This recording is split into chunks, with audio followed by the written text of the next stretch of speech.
Hey, would you like to do the Maker's Challenge with me this year? Okay. You have a cool new machine. We could show it off. Oh, okay. All right, let's go. The first thing we need to do in this Maker's Challenge is I gotta wait for Jim to figure out what he's doing before I figure out what I'm doing. So let's see what's going on with Mr. Did. This one ought to be fairly easy. It's got a small number of facets.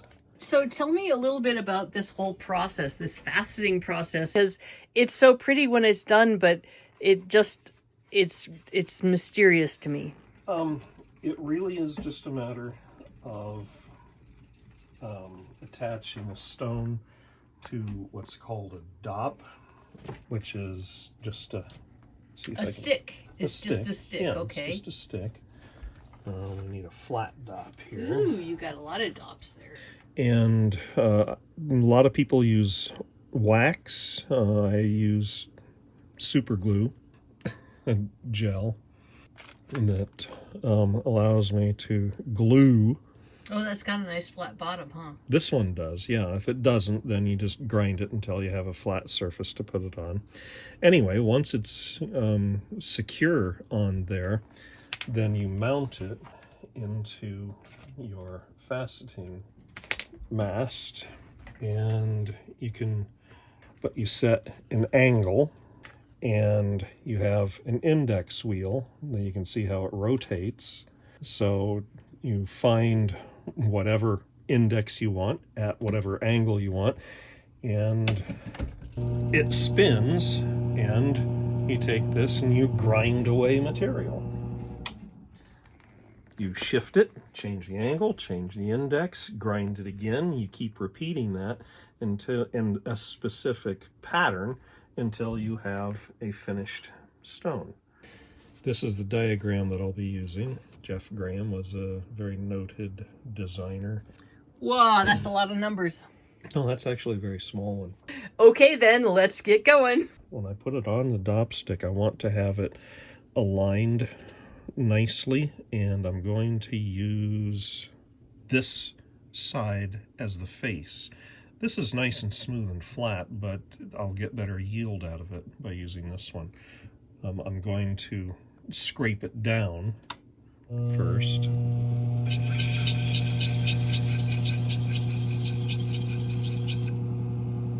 Just to get a smoother surface for the crown. There, that's all there is to that. And once I have that, I press it into this goop here. And it's just silly putty sort of stuff in order to hold it secure so that I can maneuver it and find the center point that I want.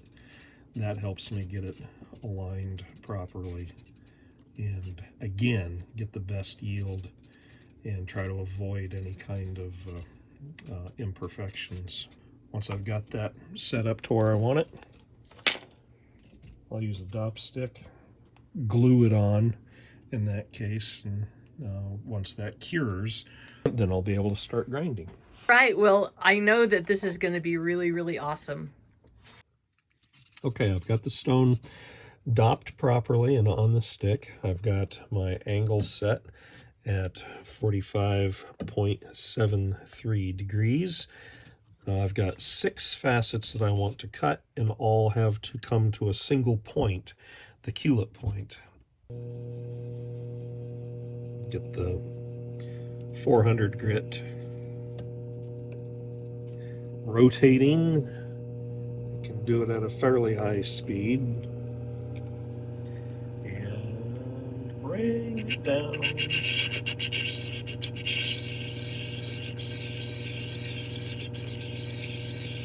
Bringing it to the first cullet is kind of a matter of finding the starting facet, because sometimes there's just almost nothing there. So the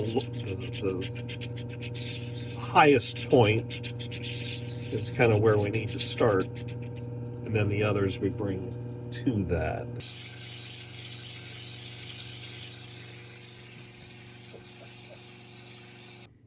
The garnet that he was working on ended up having too many fractures and just, it was going to be minute. And so we decided a smoky quartz would be just fine.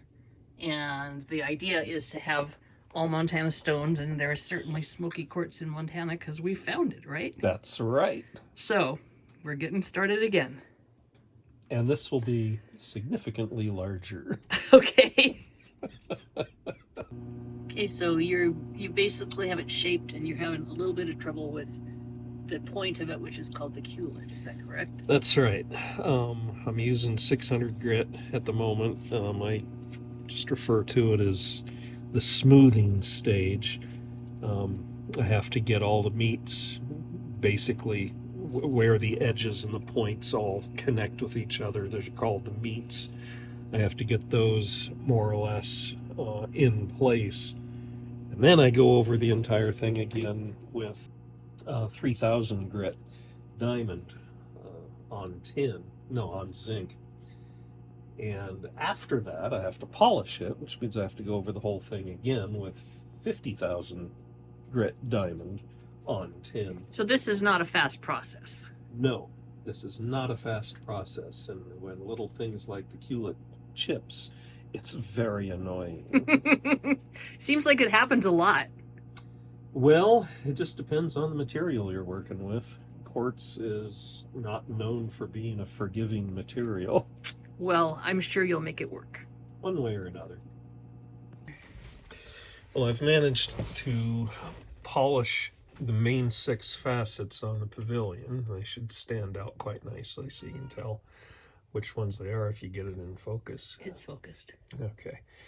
And boy, those bubbles almost make it look gold, don't they? Yeah, that piece has a lot of inclusions in it. It's not a piece I would use for jewelry, but it should look quite nice for this piece. Which is jewelry, piece. But you know. Well, it's not a stone that somebody would wear in a ring. That you could set. Exactly. Okay, that's probably what you meant, huh? Yeah, and right. For the same reason, there are...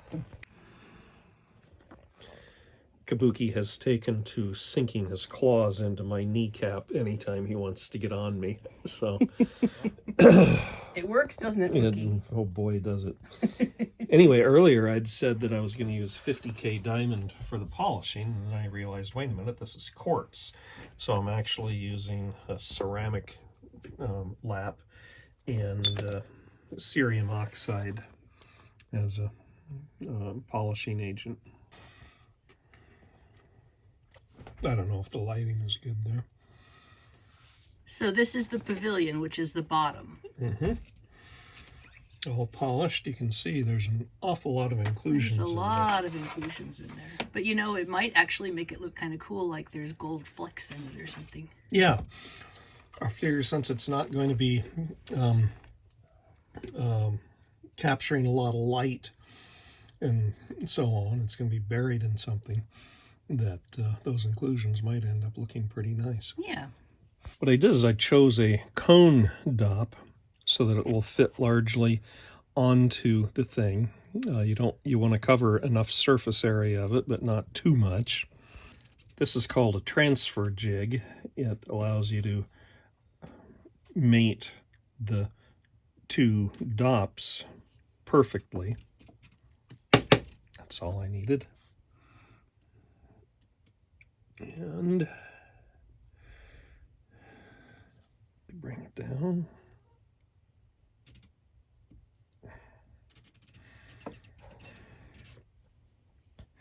Make sure there's a nice ridge of super glue around it. Put a little hardener on it. That needs to set for at least 5 minutes, and then I'll go around it with more super glue and hardener just to really encase it in there. And then I suspend it in acetone in order to remove the original dop. Okay, so this is the stone that we're going to work with. I'm planning on setting it into a heart that is of both agate and jasper. And it's going to be attached to a base of very thin petrified wood. And I think that this all Montana pendant is going to be really pretty. This video is sped up dramatically. It does take quite a lot longer than this. It looks like it's melted butter, doesn't it? And also, if you're concerned about my fingers, don't be. The rock saw is different from the saws that you see that cut wood in that it's really quite dull. I could put my finger up right against the blade, and as long as I didn't press hard, I wouldn't cut it. Next step, smoothing the edges and making the back nice and flat. All right, the next thing we need to do is to cut some agate slabs and then to cut a jasper slab. This one's just a really nice shape for cutting, and I'm curious to know what's inside, so I think we'll do this one. Ready to go. Ooh, I think this one might be really good. Let's take another slice and see what it looks like.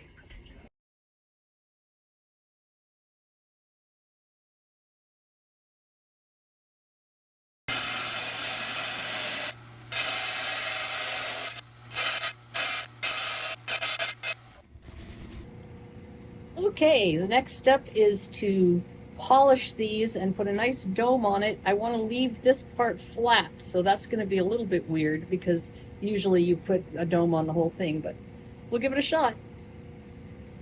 These three wheels on the left are grinding wheels for shaping the stones. Okay, this is what we've got so far, and you can see that it's pretty much nicely shaped. You're looking for no flat spots. It's very, very coarse grit, so it's all scratched up right now, but we still have a nice flat edge here. So we'll see how the rest of this goes. Look how fast I move. I'm like a lapidary flash. Woohoo! Alright, here's what it looks like so far. I'm a little concerned that maybe I'm going to have a big flat spot right here because usually it's got a dome on the other side. I've been trying to make sure it's curved in all directions and hopefully it'll take a polish, but we'll see. Those ones that I just were on, those are still the kind of coarse grit shaping wheels, and now we're going to move on to the polishing. These diamond resin wheels have a grit of 600, 1200, and finally 3000. You can see after just a little polishing that there's a kind of a scratched area on the top there, which means that it's not getting sufficient contact with the wheel. So I'm gonna have to go back, which I hate to do, but it's better to go back now than later, right? All right, we took it back to the second wheel and got some more of this stuff off. There still may be a little bit of a scratch right there, but this is basically how you tell whether you're ready to go under the polish or not, is if you can get the light reflecting in it and it doesn't have any weird bumps like right there, then it's probably ready to go.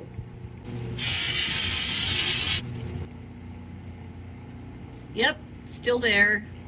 I guess I'm gonna have to go back to the drawing board. This is some brecciated jasper. It's got a beautiful flat bottom, so I'm gonna try slabbing it up, see what kind of inside we've got, because this might be a good one for the heart. Oh yeah, good call. Whoa, that's way prettier than I thought it was going to be. Awesome. Wow. That is just gorgeous. Who would have known? Cool. Well, that'll be perfect. All right, so now that we have them more or less smooth and polished, we're going to go ahead and do the final polish on the felt wheel over here. And hopefully that'll be enough to get them shiny and we can get going with setting the gem. Well, here's a dry fit. I have made notches in these, but they need to get cleaned up a little bit, and I got to figure out if I want to try to set this down into it or have it sticking up over it. So we'll figure it out. So this is what it ended up looking like. Jim is very unhappy with the stone because of all those inclusions in there. It just is... They're fractures. Oh, fractures? Where did they come from? Internal fractures. Oh. That happens. Oops, there's hair. And there's nothing you can do about it. You just cut around it. Anyway, the point is we tacked the gemstone in so that he can make another one that's prettier.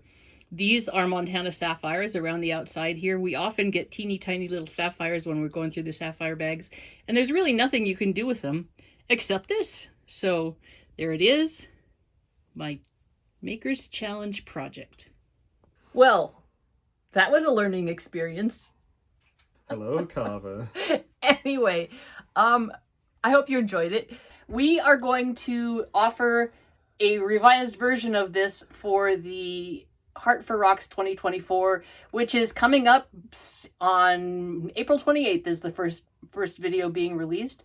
And you are all invited to join us for an auction and a week of fun in support of Girls in Geology. If you're interested in participating, shoot me an email at katiedidrocks@gmail.com or check out the Facebook page, Heart for Rocks 2024. Okay, I think we're done. Oh, okay. This is Kate from Katie Did. This is Mr. Did. Keep on doing. Jim is going to... Don't do that. You're making it all bumpy. Well, that won't. See, that's why I said we should stand up. Ah! Well, she's knittering my back. See, stand. Okay, stand up. Stand up. There we go. Okay. Oh, isn't that better? Okay, so we're safe now.